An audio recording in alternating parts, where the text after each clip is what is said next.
जय हिंद दोस्तों। स्वागत है आपका अपने YouTube चैनल ओनली डिक्टेशन में।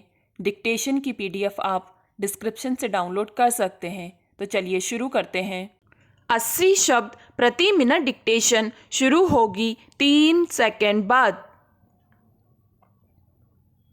मानव के व्यक्तित्व का निर्माण करने वाले विभिन्न तत्वों में चरित्र का सबसे अधिक महत्व है। चरित्र निर्माण की प्रक्रिया जन्म से लेकर मृत्यु तक चलती रहती है। जिसके पास चरित्र है वही नायक हो सकता है, अन्यथा मनुष्य पद, पैसा और अन्य भौतिक आकर्षणों में खुद की पहचान खो बैठता है। जबकि खुद को पहचानना एक सच्चा और प्रामाणिक जीवन जीने की पहली शर्त है। स्व की पहचान या खोज मनुष्य को मनुष्य कहलाने के लिए जरूरी है। स्वभाव का तात्पर्य किसी चीज की उस विशिष्टता से है जिसे निकाल देने पर उस चीज का अस्तित्व समाप्त हो जाता है। जैसे दाहकता को निकाल देने पर आग का अस्तित्व समाप्त हो जाता है, उसी प्रकार मनुष्य का स्वभाव क्या माना जाएगा? निश्चित तौर पर दया, परोपकार, विनम्रता, सदाचार, परस्पर प्रेम की भावना मनुष्य का स्वभाव होना चाहिए।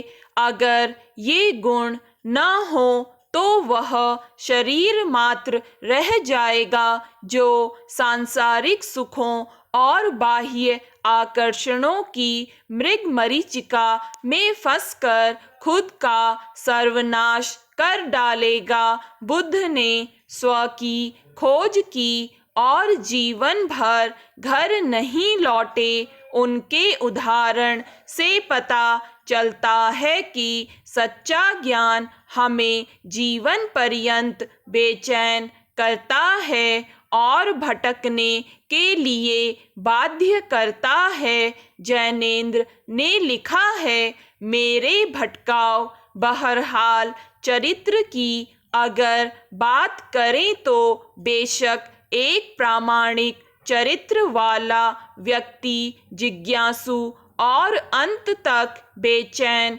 रहने के लिए विवश होता है, क्योंकि वह ज्ञान की खोज में लगा हुआ होता है और स्वयं को भी पाना चाहता है। जिन लोगों में यह बेचैनी नहीं होती वे अंत तक जीवन के सच्चे लक्ष्य तक नहीं पहुंचते और उन पर चारित्रिक दुचितापन हावी रहता है, यानी उनकी कथनी और करनी में अंतर होता है। वे बोलते कुछ हैं, दिखते कुछ हैं और होते कुछ और ही हैं।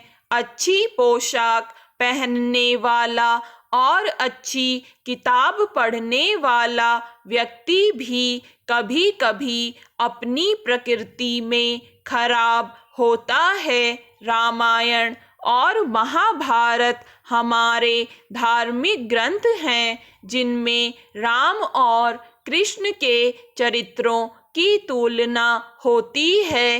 राम को एक आदर्श राजा, आदर्श पुत्र, आदर्श भाई और मर्यादा पुरुषोत्तम कहा गया है। वहीं कृष्ण रसिक और छलिया माने गए हैं।